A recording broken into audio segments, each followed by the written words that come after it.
Hello friends, welcome to UPSC PCS Hindi वालों। I hope आप बहुत ही अच्छे होंगे एंड हैप्पी दिवाली ऑल्सो। संसदीय विशेष अधिकार क्या है हमारी। देखिए, इसमें हमारे बात की जाएगी सांसदों के विशेष अधिकार क्या हैं, ठीक है। और सांसदों को ये विशेष अधिकार क्यों दिए गए हैं, इसकी व्याख्या की जाएगी। देखिए, सांसदों द्वारा प्राप्त विशेषाधिकार के मामले में राज्य सभा के सभापति ने कहा है कि जब सदन का सत्र चल रहा हो, ठीक है, सदन का सत्र चल रहा हो तो आपराधिक मामले में जिस भी सांसद के सदस्य का नाम होगा उसे उन्मुक्ति अर्थात छूट नहीं मिलेगी अगर उसकी गिरफ्तारी आती है तो। सिंपल सी बात है, ठीक है। और सांसदीय विशेषाधिकार क्यों दिए गए हैं? इसलिए दिए गए हैं ताकि वो अपने कार्यों को अच्छी तरह विशेषाधिकारों का यूज़ करके अपने कार्यों को प्रभावी ढंग से कर सके, इसलिए उनको विशेष अधिकार दिया गया है। देखो, विशेष अधिकार का महत्व यहाँ दिए गए हैं। यह विशेष अधिकार दोनों सदस्यों के कामकाज और उनके सदस्यता को प्रभावित ढंग से कार्य करने में सहायक होता है, ठीक है। कानून निर्माताओं की अभिव्यक्ति के लिए जब कानून निर्माण हो रहा हो, ठीक है, पक्ष में हो या विपक्ष में सांसद हो, उसके कानून निर्माण में बहुत अधिक सहायक करता है, ठीक है, और अपनी स्वतंत्र अभिव्यक्ति करने के लिए भी सहायक होता है। यह विशेषाधिकार दोनों सदनों के कामकाज के उनके सदस्यों को प्रभावी एक पद्धति के रूप में और सहायक करता है कि वो अपने कार्य को और प्रभावशाली तरीके से कार्य कर सके। इधर देखिए, ये विशेषाधिकार उन व्यक्तियों को भी दिया जाता है जो समिति में भाग लेते हैं, बोलते हैं या महान्यायवादी केंद्रीय मंत्री के रूप में कार्य करते हैं, ठीक है। अगर इन विशेष अधिकारों की अनुमति का इन विशेष अधिकारों को जो सांसदों को विशेष अधिकार दिए गए हैं, अगर उस विशेष अधिकारों का वो दुरुपयोग करते हुए पाए जाते हैं या किसी कारण से उन्होंने दुरुपयोग किया है तो उन पे कानूनी दंड का प्रावधान किया गया है, ठीक है। आगे देखते हैं। ये देखिए, संविधान के अनुच्छेद 105 के तहत संसद सदस्य को एक अनुच्छेद 194 के तहत राज्य विधानमंडल के सदस्यों की विशेष अधिकार दिया गया है। इसमें से एक विशेष अधिकार यह है कि संसद सदस्यों की दीवानी मामले में अगर देखो, संसद का सत्र चल रहा होगा, ठीक है, दीवानी मामले में सत्र की या समिति की बैठक शुरू हो गई होगी, तो जो हमारे सांसद हैं उनको 40 दिन पहले या 40 दिन बाद गिरफ्तार नहीं किया जा सकता जब संसद का सत्र शुरू हो जाएगा। संसद ने यह अब तक सभी विशेषाधिकारों को पूर्ण लिखित रूप में हमारे सामने नहीं रखा है। लिखित रूप में कोई भी ऐसा ब्यौरा नहीं है कि ये बता सके कि जो हमारे सांसद हैं उनको किस प्रकार के विशेष अधिकार और कितना उसका दायरा है विशेष अधिकारों का, ये बिल्कुल भी सुनिश्चित नहीं किया है। इससे भ्रम की स्थिति भी पैदा होती है। इधर देखेंगे, भारत में 14वें उपराष्ट्रपति कौन बने हैं, उनके विशेष अधिकार क्या हैं, ठीक है। जगदीप धनखड़ जी को भारत का 14वां उपराष्ट्रपति के रूप में चुन लिया गया है, ठीक है। उपराष्ट्रपति पद संविधान के अनुच्छेद 63 और संविधान का दूसरा सबसे बड़ा पद माना गया है संवैधानिक पद के रूप में। उपराष्ट्रपति का निर्वाचन अप्रत्यक्ष रूप में किया जाता है, निर्वाचन मंडल द्वारा चुने जाते हैं, ठीक है। और इसमें निर्वाचन मंडल के सदस्य शामिल होते हैं दोनों सदनों के, ठीक है। इसके उपरांत 5 वर्ष के लिए बनाए जाते हैं। ये त्यागपत्र दे सकते हैं या इनको हटाया भी जा सकता है।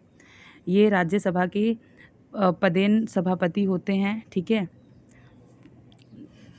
आगे चलते हैं, चुनावी बॉन्ड्स को देखते हैं। चुनावी बॉन्ड्स क्या है, ठीक है।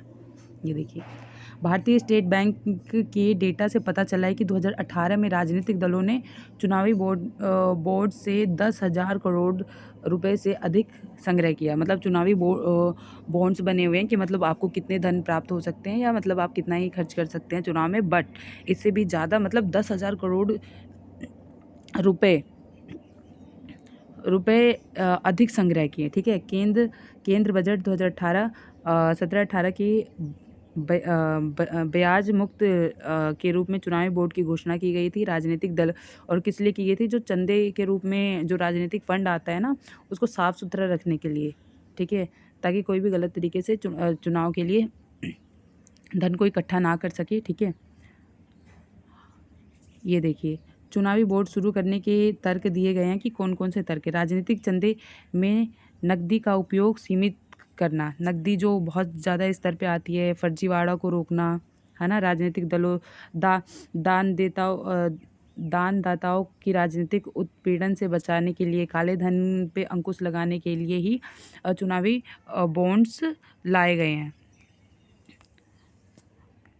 चुनावी बॉन्ड्स लाने के यही कारण है। ठीक है, फर्जीवाड़ों को रोकना, जो काले धन है उस पर अंकुश लगाना। ठीक है, और जो इतनी बड़ी तादाद में आ रही हैं चीज़ें उसको रोकना। ठीक है, चुनावी बॉन्ड्स जारी होने की तारीख 15 दिन के लिए वैध होता है। ठीक है, 15 दिन के लिए वैध होता है। बाद में नागरिक या भारत निगमित स्थायी संस्थाएं खरीद सकती है। ठीक है, इसमें 1,000 से 10,000 रुपये, 1,00,000 रुपये, 10,00,000 रुपये, 1 करोड़ रुपये गुणकों को बेचा जाता है। केवल भारतीय स्टेट बैंक को ही चुनावी बॉन्ड्स बेचने का अधिकृत किया गया है। सिर्फ एक चुनावी बॉन्ड्स बेचने का अधिकृत किसे किया गया है? भारतीय स्टेट बैंक को। भारतीय स्टेट बैंक ही सिर्फ चुनावी बॉन्ड्स बेच सकती है। ठीक है, पात्रता को देखते हैं। ये क्या है? पंजीकृत राजनीतिक दल जिनमें हाल ही में आम चुनाव में विधानसभा चुनाव कम से कम प्रतिशत वोट शामिल हैं। बोर्ड के खरीदारी के समय अपने ग्राहकों KYC वितरण जमा लाभान्वित राजनीतिक दल के संस्था की पहचान को प्रकट करना होगा। ठीक है, क्या आवश्यकता नहीं होती।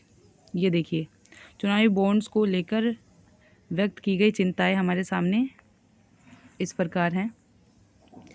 चुनावी बॉन्ड्स की चिंता है, देखिए बेनामी दान। ठीक है, निष्पक्ष चुनाव सिद्धांत को कमज़ोर बनाता है। जो निष्पक्ष पैसे दे के वोट खरीदने जैसी, शराब देना, ऐसी ऐसी चीज़ें देना और वोट मांगने जैसे काम भी होते हैं।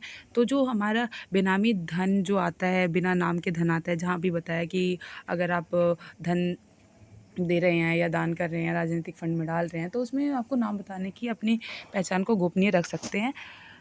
तो इससे क्या हो रहा है? बेनामी दान स्वतंत्र और निष्पक्ष चुनाव में सबसे बड़ी बाधा के रूप में देखा गया है। ठीक है, इसमें कॉरपोरेट गवर्नर की खामियां भी देखते हैं। कॉरपोरेट के लोग, कंपनियों वाले लोग इसमें घुसते जाते हैं, राजनीतिक फ़ायदे के लिए ये चीज़ें वो करते हैं।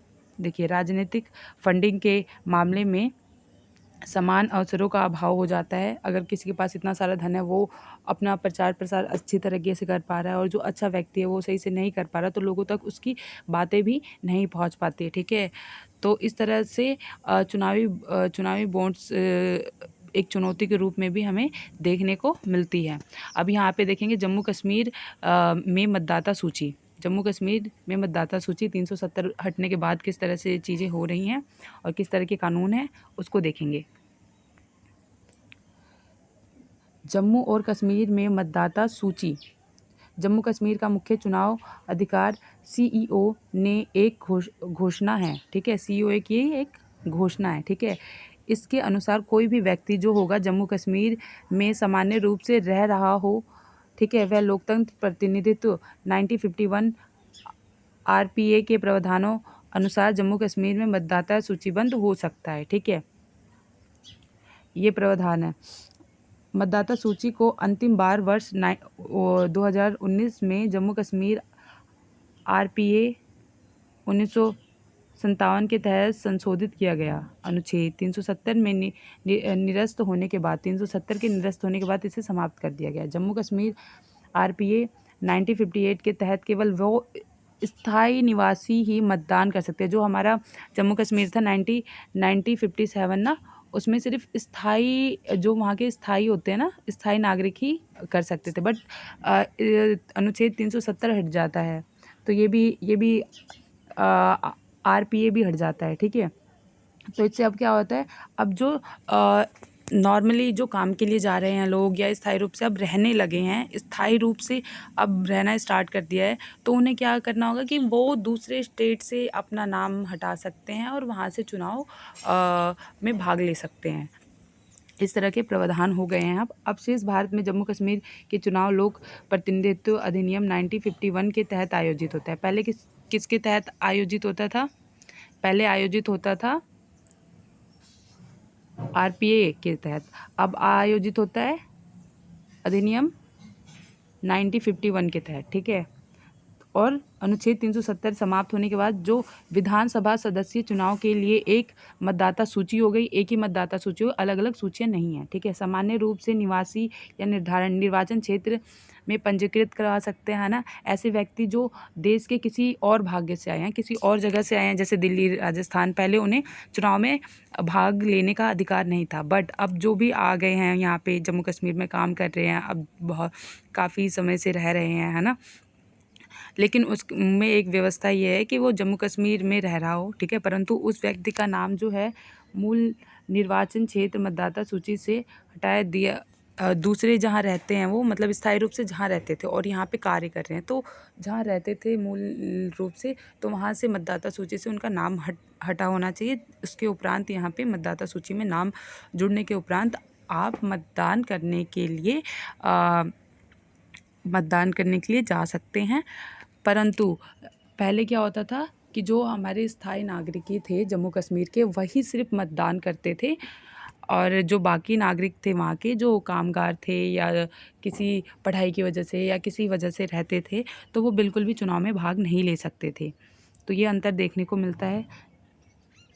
जब अनुच्छेद 370 लागू हुआ तो जम्मू कश्मीर सामान्य रूप से रहने वाले लोग केवल संसदीय चुनाव में मतदान के पात्र थे। अस्थायी निवासी एनपीआर के रूप में वर्गीकृत कर दिए गए थे। एनपीआर में वर्ष 1947 में जम्मू कश्मीर में रह रहे पश्चिम पाकिस्तानी के शरणार्थी भी शामिल थे, ठीक है। एनआरपी में शरणार्थी और दूसरे स्टेट के लोग शामिल थे। ये सब देखने को हमें मिलता है। जम्मू कश्मीर परिसीमित आयोग, जम्मू कश्मीर पुनर्गठन अधिनियम 1907, विधानसभा जम्मू कश्मीर में के लिए 6 भाग में कश्मीर। इसमें नॉर्मली बताया क्या जा रहा है, जो चुनाव हो रहा है ना उसमें बिल्कुल ही चेंज किया है। जो हमारा चुनाव आरपीए 1957 के तहत होता है, अब अधिनियम 1951 के तहत होता है। और काफ़ी जो पहले अस्थायी रूप से रहते थे वहाँ पे, या मतलब स्थायी रूप से रहते थे, वही सिर्फ इन कानूनों का फ़ायदा उठा सकते थे, और वहाँ के लोग जो हैं वही चुनाव में वोट डाल सकते हैं। बट जो अब हैं, जो कामगार हैं या जो नॉर्मली रहने लगे हैं वहाँ पे, तो अब उनको भी अधिकार मिल गया कि आपका बस अपने राज्य में जहाँ आप रहते थे वहाँ से नाम चुनाव से हट जाना चाहिए, और यहाँ से आप वोट डाल सकते हैं 370 लागू होने के बाद, 370 हटने के बाद। 370 हट गया और 1951 के तहत ये डाल सकते हैं चुनाव। और 370 हटा तो काफ़ी चीज़ें चेंज हुई हमारे जम्मू कश्मीर में। ये देखिए अभी ये आ गया, इसको देखेंगे अब। ये देखिए जम्मू कश्मीर में मतदाता सूची का संशोधन भी किया गया है। जम्मू कश्मीर में मतदाता सूची में संशोधन किया गया है। जम्मू कश्मीर परिसीमन आयोग, जम्मू कश्मीर पुनर्गठन अधिनियम 19 के तहत 7 नए विधानसभा बनाए गए हैं। जम्मू संभाग के लिए 6 और कश्मीर के लिए 1, ठीक है, बना दिए गए हैं। और इसके उपरांत भारत का निर्वाचन आयोग जम्मू कश्मीर में नई मतदाता सूची तैयार कर रहा है, ठीक है। जम्मू कश्मीर के चुनाव की किसी भी घोषणा के लिए आधार तैयार करने हेतु नई मतदाता सूची भी आवश्यक है, ठीक है। एक नए तरीके से मतदाता सूची बनाई जा रही है और एक नए तरीके से चुनाव कराए जाने की तैयारी की जा रही है। जिला स्तर पर अल्पसंख्यकों की मान्यताएं। हमारे देश में अल्पसंख्यक किसे कहा जाता है? नॉर्मली हमारे देश में अल्पसंख्यक मुस्लिम, ईसाई, सिख, बौद्ध और जैन को कहा जाता है, ठीक है। तो इनके लिए हमारी केंद्र सरकार ने प्रावधान भी बनाए हुए हैं, उसका उल्लेख भी किया गया और उनको नियम कानून भी बनाए गए उनके लिए, ठीक है। तो यहाँ अल्पसंख्यक की बात हो रही थी। उच्च न्यायालय ने कहा जिलेवार अल्पसंख्यक की पहचान करने के लिए जिले अधिकारियों और वहाँ पे न्यायालय में इसकी ज़रूरत नहीं आने की, है ना। ये मांग तो उठाना गलत ही है, और इसके लिए हमारे संविधान में कानून प्रावधान बने हुए हैं, ठीक है। केवल शिक्षा विधेयक मामले 1958 के उच्च न्यायालय ने यह तर्क खारिज कर दिया कि अल्पसंख्यकों की पहचान ब्लॉक या जिला स्तर पर किया जाना चाहिए, ठीक है। जिला और ब्लॉक स्तर पर किया जाना चाहिए, ना कि उच्च न्यायालय में सीधा आना चाहिए, जिले न्यायालय में, ठीक है। जिले स्तर पे उच्च न्यायालय में आने की ज़रूरत ही नहीं है, जब आप ब्लॉक और जिला स्तर पे ये चीज़ें कर लेते हैं, ठीक है। 2002 में उच्च न्यायालय ने माना था कि भाषाई और धार्मिक अल्पसंख्यक निर्धारण राज्य में कोई और मानक किया जाना चाहिए। मतलब कुछ अल्पसंख्यक है, उनके लिए कुछ मानक अधिकार जो भी हैं उसको सुनिश्चित करना चाहिए। तो ठीक है, संविधान अल्पसंख्यक शब्द को परिभाषित नहीं करता, कोई भी अल्पसंख्यक शब्द जो है उसको परिभाषित तो नहीं करता, बट ये मानता है कि अब सब अल्पसंख्यक हैं। केवल अल्पसंख्यकों के लिए प्रावधान बना दिए गए हैं। अल्पसंख्यकों के अधिकारों और संविधान के अनुच्छेद 19 और 30 के तहत वर्णित किए गए हैं। अल्पसंख्यक के जो अधिकार है, ठीक है, उनके अधिकारों को संविधान में तय किए गए हैं, और ये अल्पसंख्यक किसे माना गया है? मुस्लिम्स, सिख, ईसाई, बौद्ध, जैन को माना गया है। हिंदू तो बहुसंख्यक के रूप में जाने जाते हैं हमारे देश में, ठीक है। अल्पसंख्यकों के शैक्षिक अधिकारों की रक्षा के लिए राष्ट्रीय अल्पसंख्यक शैक्षिक संस्थान, जिसे हम NCME अधिनियम 2004 को लागू किया गया है, ठीक है। अधिनियम 2004 भी कहते हैं, तो इसको लागू किया गया है। आगे देखते हैं। ये वाला टॉपिक आ गया हमारा, ठीक है। इसमें ही कई टॉपिक भी हैं, तो इसको बहुत अच्छी तरह समझेंगे हम। देखिए, संविधान पीठ। हाल ही में CGI ने बयान दिया है कि उच्च न्यायालय में कम से कम एक संविधान पीठ पूरे वर्ष कार्य करेगी, ठीक है। जो हमारे CGI है उन्होंने कहा जो हमारी संविधान पीठ है ना, वो पूरे वर्ष कार्य करेगी। संविधान पीठ क्या होती है? ऐसी पीठ जिसमें 5 जज होते हैं, ठीक है, न्यायाधीश होते हैं, जो किसी एक मुद्दे पे जो सहमति नहीं बन पाती है, जिसका मामला बहुत ही गंभीर होता है, उस पर आपसी सहमति बना के न्याय करते हैं। तो न्यायपीठ, और बहुत ही गंभीर मामलों में या संविधान के कुछ कानून का अगर उल्लंघन हो रहा है या राष्ट्रपति उनकी सलाह मांग रहा है, तो ही न्यायपीठों और संविधान पीठों की स्थापना होती है। तो इसमें देखते हैं, पढ़ लेते हैं इसे थोड़ा और अच्छी तरह। ये देखिए, वर्तमान में उच्च न्यायालय की संविधान पीठ के समक्ष 492 मामले संबित हैं, ठीक है, अभी हैं संबित, ठीक है, न्यायपीठ के मामले। इसमें कानून और संविधान व्याख्याओं के प्रश्नों से जुड़े हुए 53 मुख्य मामले हैं। यही है कि 492 मामले अन्य हैं, और संविधान की व्याख्या के प्रश्न की, ये संविधान की व्याख्या जो संविधान में बातें की गई हैं वो किस तरह से ठीक है या नहीं है।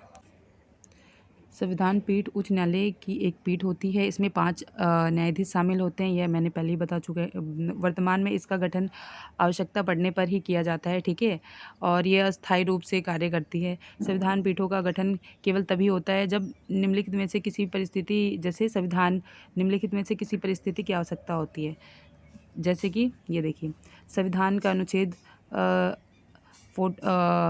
143, जब किसी मामले में संविधान की व्याख्या करनी हो तब होता है। अनुच्छेद 143 145(3), जब भारत में राष्ट्रपति उनसे सलाह मांगे तब किया जाता है। जब उच्च न्यायालय की 2 या 3 न्यायाधीश वाली पीठ कानून के समान परस्पर विरोध प्रकट होता है तब किया जाता है, ठीक है। जब 3 न्यायाधीश की पीठ द्वारा किए गए किसी निर्णय में तीनों का जो तर्क होता है वो अलग होता है तब भी किया जाता है। उपरोक्त चीज़ों को देखा जाए तो न्यायाधीश पीठ एक ऐसी पीठ होती है जिसमें संविधान की व्याख्या और उपराष्ट्रपति की सलाह पर ये पीठ का गठन होता है, और यह अस्थायी रूप से इसका गठन किया जाता है, ठीक है। और अगर इन 5 जो हमारे संविधान पीठ निर्माण किया गया है, अगर उनमें से भी कुछ गलतियाँ हो जाती हैं या कोई इनके कार्य पर और इस पीठ के व्याख्या पर संदेह करता है, तो दोबारा से एक और पीठ गठन होता है इसकी व्याख्या करने के लिए और पूर्ण विचार करने के लिए एक और पीठ का गठन कर दिया जाता है। इससे बड़ी पीठ का गठन किया जाता है। सिंपल। अब देखिए, एक अन्य घटनाक्रम में पहली बार उच्च न्यायालय ने अपनी कार्रवाई में सीधा प्रसारण करवाया। एक कार्रवाई हो रही थी, उसमें सीधा प्रसारण करवाया, जिसमें 21 यह अनुच्छेद 21 द्वारा न्याय तक पहुंचना, मतलब इसको न्याय तक पहुंचाना ही सुनिश्चित था, जिसमें वर्तमान में देश में 25 उच्च न्यायालयों में से 6 जो थे उच्च न्यायालय, उड़ीसा, गुजरात, कर्नाटक, झारखंड, पटना, इन्होंने सीधा प्रसारण किया था अपना। इधर देखिए कि बेनामी लेन देन के टॉपिक भी हमारे सामने, इसको भी अच्छी तरह समझेंगे। बेनामी लेन देन निषेध अधिनियम 1988, ठीक है। उच्च न्यायालय ने बेनामी लेन देन निषेध अधिनियम 1988 के कुछ प्रावधानों को रद्द कर दिया है। यह कानून बेनामी लेन देन को प्रतिबंधित करने के लिए बेनामी रूप से रखी गई संपत्तियों की वसूली और जब्ती के लिए 1988 में पारित कर दिया। जो बेनामी संपत्ति होती है, देखा होगा यूपी में किस तरह योगी कार्य कर रहे हैं। अगर कई ऐसे थे आतंकवादी लोग थे या ऐसे कार्य में इन्वॉल्व थे जो हमारे देश के लिए अच्छे नहीं हैं और आपराधिक मामले में थे, तो उनकी संपत्ति क्या कर रहे हैं, वो जब्त कर रहे हैं, उनकी बिल्डिंगें तोड़ रहे हैं और उनकी संपत्ति को जब्त करके सरकार को वापस ले रहे हैं, ठीक है। तो इस तरह से बेनामी जो संपत्ति है वो अधिनियम 1998 के प्रावधान को निषेध अधिनियम कर दिया गया है, ठीक है। उच्च न्यायालय ने बेनामी लेन देन, ठीक है, को रोकने के लिए ये चीज़ें की हैं। बट इसमें क्या किया है उन्होंने, बेनामी संपत्ति की जो जब्ती होती थी, वसूली होती थी, उसमें से कुछ प्रावधान है वो हटा दिए, पूरी तरह प्रावधानों को नहीं हटाया है, ठीक है। कुछ उसमें 90 अधिनियम में सुधार कर दिए गए हैं और अधिनियम में कुछ चीज़ें रद्द कर दी गई हैं, उसको हटा के और उसको और प्रभावशाली तरीके से लागू करने की बात की गई है, ठीक है। ये देखिए, बेनामी लेन देन से तात्पर्य ऐसे, बेनामी लेन देन क्या है उसको समझेंगे। बेनामी लेन देन से तात्पर्य ऐसे किसी भी लेन देन से है जिसमें किसी व्यक्ति की संपत्ति को हस्तांतरित किसी अन्य व्यक्ति द्वारा भुगतान किए गए उपलब्ध कराए गए प्रतिफल के रूप में होता है। मतलब होता किसी और का है और उसका हस्तांतरित किसी और के नाम पे होता है, ठीक है, तो उसे ही बेनामी संपत्ति कहते हैं, बिना नाम वाली, है ना। जैसे मेरी संपत्ति है और मैंने किसी और के नाम कर दी, बट उसका फ़ायदा मुझे ही मिल रहा है, ठीक है। इस प्रकार बेनामी लेन देन का उपयोग कर से बचने के लिए, जो हमारा टैक्स होता है उससे बचने के लिए करते हैं, गोपनीयता को बनाए रखने के लिए, बेहिसाब धन कहीं और निवेश कर देते हैं, ठीक है, आदि के लिए। देखो, बेनामी संपत्ति क्या होता है, जैसे कि अगर कोई राजनेता है या कोई ऐसा व्यक्ति है जो बहुत ही प्रभावशाली है और उसके पास बहुत सारी संपत्ति है, बट कानून में उसको संपत्ति रखने की एक लिमिट होती है किसी के पास, नहीं तो वो राज्य को बहुत ज़्यादा उसको कर देना पड़ता है। तो कर से बचने के लिए, है ना, और अपनी गोपनीयता बनाए रखने के लिए ये चीज़ें की जाती हैं। दूसरे के नाम ट्रांसफ़र कर दिया और उससे जो पैसे आ रहे हैं उसके पास ही सीधे आ रहे हैं, तो इस तरह से कार्य बहुत ज़्यादा लेवल पे होते हैं। तो इसको रोकने के लिए, है ना, इस तरह के कानून लाए गए हैं और इन बेनामी लेन देन निषेध जो कानून है उसमें परिवर्तन भी किए गए हैं और उसमें कुछ प्रावधान है उसको रद्द कर दिए गए हैं। वर्ष 2016 के संसदों ने बेनामी लेन देन के दायरे को दंड का विस्तार किया। बेनामी जो लेन देन है उसमें दंड का विस्तार किया, दंड के भागीदार होंगे अगर जो बेनामी संपत्ति और कर से बचने के लिए चीज़ें कर रहे हैं, ठीक है, या काले धन को बचाने के लिए भी बेनामी संपत्ति का उपयोग करते हैं। तो इस तरह इसके लिए दंड का प्रावधान भी है अगर बेनामी संपत्ति की लेन देन में अगर कोई व्यक्ति पकड़ा जाता है तो। इस तरह हमारा एक टॉपिक कंप्लीट होता है। अब हम दूसरे टॉपिक पे आएंगे। दूसरा टॉपिक हमारे सामने है, यहाँ देखिए। अब हमारा दूसरा टॉपिक ये है कि हम भारतीय डायस्पोरा, ठीक है, इंडियन डायस्पोरा क्या है, ठीक है, और ये सुर्खियों में क्यों बना हुआ है आजकल, है ना, इसको समझने की कोशिश करेंगे। हाल ही में एक संसदीय समिति ने भारत में डायस्पोरा पर एक व्यापक रिपोर्ट जारी किया, ठीक है। संसदीय समिति ने व्यापक रिपोर्ट जारी करते हुए देखिए क्या कहा, इसके बारे में क्या बताया है। भारतीय डायस्पोरा के बारे में ये बताया गया है कि भारतीय डायस्पोरा ऐसे लोगों का समूह होता है जो मूल रूप से भारतीय होते हैं, मूल रूप से तो भारतीय होते हैं, वर्तमान में भारत से बाहर रह रहे हैं, स्थायी या अस्थायी रूप से बाहर रहते हैं, ठीक है। तो उन्हें भारतीय डायस्पोरा के रूप में जाना जाता है, ठीक है। सामान्य तौर पर भारतीय डायस्पोरा में निम्नलिखित शामिल है, कौन कौन से? अनिवासीय भारतीय, जिसे NRIs कहते हैं, अनिवासीय भारतीय, मतलब वो किसी स्टडी के लिए, अपने कार्य के लिए गए, ये भारतीय मूल के व्यक्ति होते हैं, जिसे हम PIO कहते हैं, OCI और NRI कहते हैं। तो ये जो निवासी होते हैं, या तो ये स्थायी और अस्थायी रूप से रहते हैं, या फिर स्टडी के लिए जाते हैं और विदेशों में स्थायी रूप से, और ये स्थायी रूप से रहते हैं, ये भी स्थायी रूप से होते हैं, और ये अस्थायी रूप से अपने कार्य के लिए जाते हैं। प्रवासी भारतीय नागरिक OCI आदि वर्ष, ठीक है, इसके बारे में पढ़ लेते हैं। ये समझ में आ गया भारतीय डायस्पोरा किसे कहा गया है। भारतीय डायस्पोरा नीति का क्रमिक विकास, ठीक है, किस प्रकार होगा या करेंगे। ये बहुत ही महत्वपूर्ण पॉइंट्स हैं, यहाँ देखेंगे, बहुत ही महत्वपूर्ण पॉइंट्स है। ये देखिए, भारत में डायस्पोरा नीति का क्रमिक विकास, मतलब किस तरह से विकास हो रहा है, ठीक है। 1950 से लेके और 2000 तक किस तरह की चीज़ें चेंज हुई हैं उनके प्रति। तो ये देखिए, इसको सही से समझेंगे बिल्कुल ही। 1950 में क्या होता था कि शुरुआत में भारत का ये विचार था कि जो प्रवासी हमारे देश से जाके वहाँ काम कर रहे हैं स्थायी या अस्थायी रूप से ना, तो उनकी हिमायत नहीं करनी चाहिए। अगर उनकी हिमायत करेंगे हम, जो हमारे देश के लोग हैं, अगर दूसरे देशों में जाके रह रहे हैं, अगर कुछ उन पे गलत भी हो रहा है, तो अगर हम उसकी हिमायत करेंगे तो क्या होगा, जो दूसरा देश है वो नाराज़ होएगा हमारे हस्तक्षेप से। तो इस तरह से जो प्रवासी भारतीय थे, उनके सामने चुनौती खड़ी हो गई, और उनके सामने कोई चुनौती भी आती ना, तो वो इंडिया से कोई अपेक्षा नहीं करते कि उनकी तरफ से कोई भी हिमायत होगा या किसी भी तरह की सपोर्ट सिस्टम होगा। तो इससे मतलब उनके सामने कई प्रकार की समस्याएं खड़ी होंगी, क्योंकि भारत उनका देश है और वहाँ पे जाके काम कर रहे हैं स्थायी रूप से, जो भी हैं स्थायी अस्थायी रूप से, वो कहीं और अपील नहीं कर सकते। भारत के नागरिक तो हैं, बट वो ये नहीं कह सकते कि हमारे साथ गलत हो रहा है या जो भी हो रहा है। तो उस समय 1950 में इस तरह की कोई भी कानून नहीं थे, इस तरह की किसी भी प्रकार की नीतियाँ नहीं थी जो उनको बचा सके, या भारत जिम्मेदार हो उनके प्रति, ठीक है। इस तरह की चीज़ें बिल्कुल ही नहीं थी।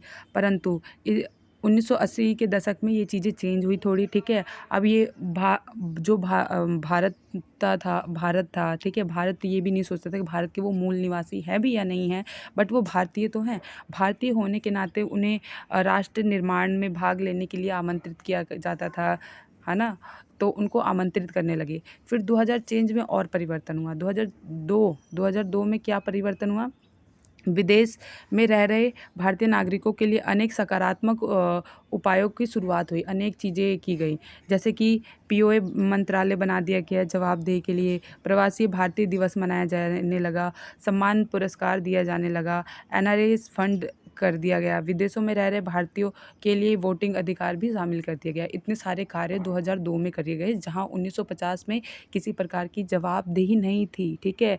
किसी के साथ अगर भारत मूल का है, अगली कंट्री में चला गया, अगर उसके साथ गलत भी हो रहा है तो कोई भी जवाबदेही नहीं है। अगर उस पर कानूनी कार्रवाई हो रही है दूसरे देश में, तो भी हस्तक्षेप नहीं करता था। बट अब बिल्कुल ही चेंज हो गया 2002 में। अगर किसी के साथ गलत भी हो रहा है तो वो भारत टोकता है उसको। कई मामले ऐसे देखने को मिले हैं। उसके लिए भारतीय प्रवासी दिवस मना दिया गया, पुरस्कार दिए जा रहे हैं, फंड दिया जा रहा है, बहुत बड़े स्तर पे प्रवासियों के लिए कानून्स बनाए गए हैं और उसको लागू किया गया है। तो ये बहुत ही अच्छा प्रवासी भारतीयों के लिए ये देखने को मिलता है। ये बहुत ही अच्छी चीज़ें चेंज हुई 1950 से 2000 के बीच। आगे देखते हैं इसमें।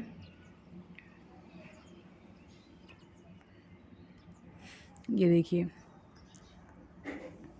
प्रवासी भारतीय नागरिक OCI आदि, ठीक है। वर्ष 2015 में PIO और OCI कार्ड धारकों को एक एक ही श्रेणी में रख दिया गया है। ठीक है, विश्व में सर्वाधिक प्रवासी भारतीय ही हैं। सबसे ज़्यादा जो प्रवासी होते हैं, जो दूसरी कंट्री से आके बसते हैं अस्थायी या स्थायी रूप से, वो भारत के ही लोग हैं, जो 31 मिलियन से भी अधिक है। सर्वाधिक जो लोग हैं, प्रवासी लोग हैं, वो भारत के ही हैं। ठीक है, जिसमें से जो हमारे NRIs है 13 मिलियन से और 18 मिलियन PIOS हैं, जो दुनिया भर में फैले हुए हैं। ऐसी कोई सी जगह नहीं है जहाँ भारतीय नहीं होंगे, तो भारतीय हर जगह फैले हुए हैं। भारतीय डायस्पोरा की संरचना अत्यधिक विविधतापूर्ण है। इसमें भारतीय श्रमिक भी आते हैं, राजनीतिक नेता भी आते हैं, पेशेवर भी आते हैं, छात्र भी आते हैं।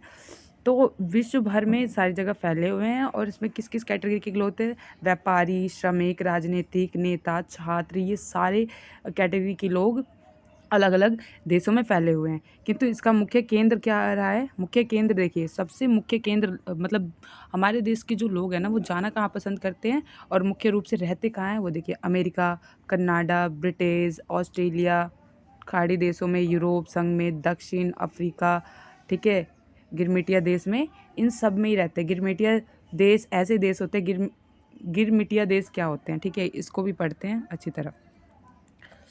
तो मतलब मेन बढ़िया बढ़िया जगह रहना पसंद करते हैं हमारे देश के लोग। ठीक है, और वहीं जाके मुख्य केंद्र के रूप में ये पहचाने गए हैं। भारतीय डायस्पोरा के समक्ष प्रमुख चुनौतियां भी हमें देखने को मिलती है, जैसे विशेष तौर पर पश्चिम एशियाई देशों के संदर्भ में। ठीक है, हमें देखने को ये चीज़ें मिलती। देखिए किस तरह की चुनौतियाँ हमारे सामने आती हैं। भारतीयों को नौकरी में कमी हो जाती है। ठीक है, प्रतिस्पर्धा कम कर दिया जाता है ना, और भारतीयों को कम नौकरियां दी जा रही हैं। बढ़ते संघर्ष, अस्थिरता, कट्टरपंथी देखने को मिल रहा है इस्लामिक देशों में। भारत की सुरक्षा के समक्ष संकट उत्पन्न हो गया है। शोषणकारी परियोजनाएं हो जाती है, उस तरह के कानून बना दिए जाते हैं। श्रमिक जो वर्ग है उनके लिए, ठीक है, उनकी वकालत करने के लिए कोई भी आगे नहीं आता। ठीक है, नीतिगत कानून जो है उतने मजबूत नहीं है उद्देश्य। ठीक है, और नीतिगत कानून इसका उद्देश्य सऊदी अरब में विदेश श्रमिकों के लिए बड़े वर्ग को स्थानीय लोगों से प्रतिस्पर्धा कराना। ठीक है, संयुक्त राज्य अमेरिका, कनाडा, UAE में अमेरिका के भेदभाव का व्यवहार हमेशा रहा है। ठीक है, संरक्षणवादी और वीज़ा मापदंड जो होता है वो बहुत ही स्ट्रिक्ट कर दिया गया है भारतीयों के लिए। ठीक है, दोहरी नागरिकता वाला जो प्रावधान है उसको और अधिक सुदृढ़ कर रहे हैं। सामान्य आर्थिक मुद्दे भी हमारे सामने आते हैं, जैसे कि चिकित्सा संबंधित, वेतन संबंधित। जो वहाँ के लोग हैं उन्हें ज़्यादा दे रहे हैं और उसी काम के लिए भारतीय लोगों को कम वेतन दिया जा रहा है, ऐसा क्यों? तो इस तरह की हमारे सामने भारतीय जो अप्रवासी लोग हैं उनके सामने इस तरह के भेदभाव का सामना करने को मिलता है। इस तरह की चुनौतियाँ मिलती हैं जो उनके धार्मिक, आर्थिक और सम्मानजनक जीवन पे प्रभाव साली है। इसकी चुनौती से निपटने के लिए भारत सरकार को कई और बड़े कानून और अच्छे कानून लागू करने की आवश्यकता है और हस्तक्षेप करने की आवश्यकता है और अधिक है। 2002 में जिस तरह से किया गया वो बहुत ही अच्छा कदम था, परंतु और ज़्यादा भारतीय अप्रवासी लोगों के लिए करना चाहिए उन्हें। देखिए, भारतीय जो डायस्पोरा है, ठीक है, जो जो वहाँ पे प्रवासी हैं, एक समिति का गठन किया गया था और उसने कमियां बताई हैं कि क्या कमियां हैं जो हमारे भारतीय डायस्पोरा, जो हमारे जो कानून है या जो भी चुनौतियां उनके सामने हैं वो किस प्रकार की हमारे देखने को मिलती हैं और जो कमियां हैं वो किस प्रकार की हैं। देखिए, प्रमाणित डेटाबेस नहीं होता। ठीक है, जो सरकार के पास प्रमाणित डेटाबेस ही नहीं है तो वो कैसे पता लगाएंगे कि वो दूसरे देश में कितने, हमारे देश के लोग कितने स्तर पे है और किस तरह के हमें कानून बनाने चाहिए उन सभी लोगों के लिए, ताकि उनको लाभ प्राप्त हो सके। ठीक है, जो हमारे दूतावास है उसमें कई बार लोग पंजीकृत नहीं होते। ठीक है, इसलिए सभी विदेशों में स्थित जो केंद्रीय दूतावास है वहाँ पे किसी प्रकार और अस्थायी कानून बना दिया गया है, अस्थायी डेटाबेस उपलब्ध है। ठीक है, एक बहुत बड़ी आबादी को छोड़ दिया गया है। ठीक है, जो कुशल कारीगर है, ब्लू कॉर्नर श्रमिक है, जो प्रवासी दिवस समारोह होता है ना, तो उसमें क्या होता है कि जो अमीर अमीर लोग होते हैं वही शामिल होते हैं। जो लो प्रोफाइल वाले लोग हैं वो उनको अच्छा नहीं लगता, या उनको इस तरह की शर्म आती है कि मतलब हमारा प्रोफाइल लो है, इसलिए वो कई बार तो वो खुद ही भाग नहीं लेते। कोई स्पष्ट नीति नहीं है, समय समय पर नीतियाँ चेंज होती रहती हैं फीडबैक के आधार पर, ठीक है। और विभिन्न दूतावासों, वाणिज्य दूतावासों में, ठीक है, संरक्षण कार्य बहुत ही शिकायतें मिलती हैं, उनमें कार्य सही से नहीं हो रहा।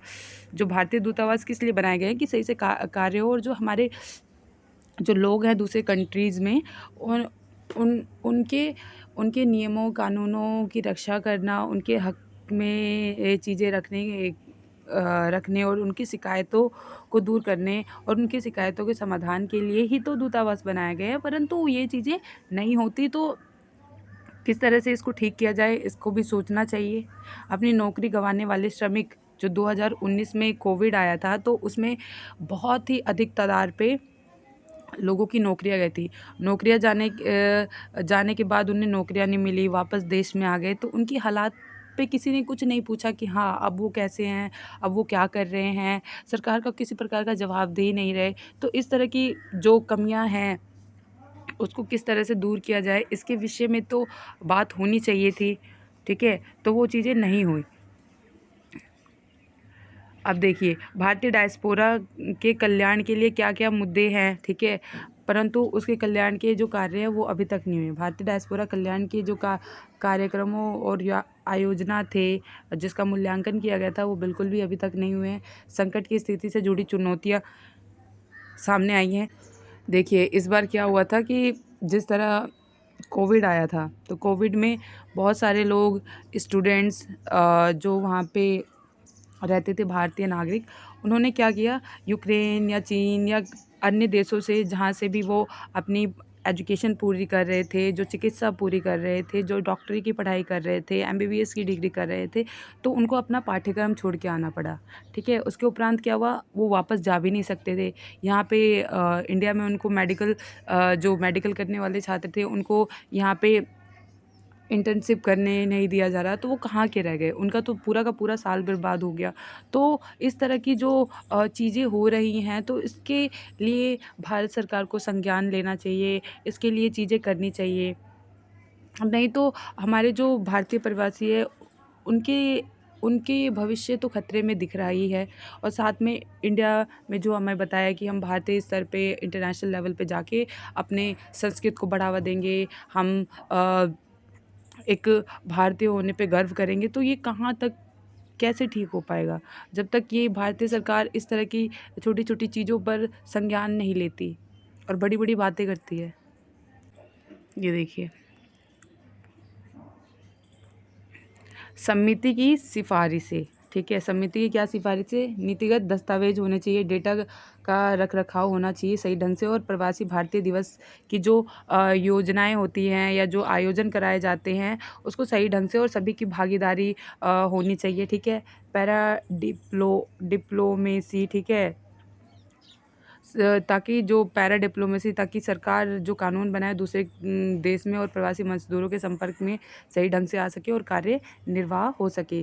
शिकायत और निवारण की गुणवत्ता और मात्रा को और अधिक अच्छा करना पड़ेगा। शिकायत जो है वो जल्दी से जल्दी निपटाने पड़ेंगे और शिकायतों पे संज्ञान लेना पड़ेगा।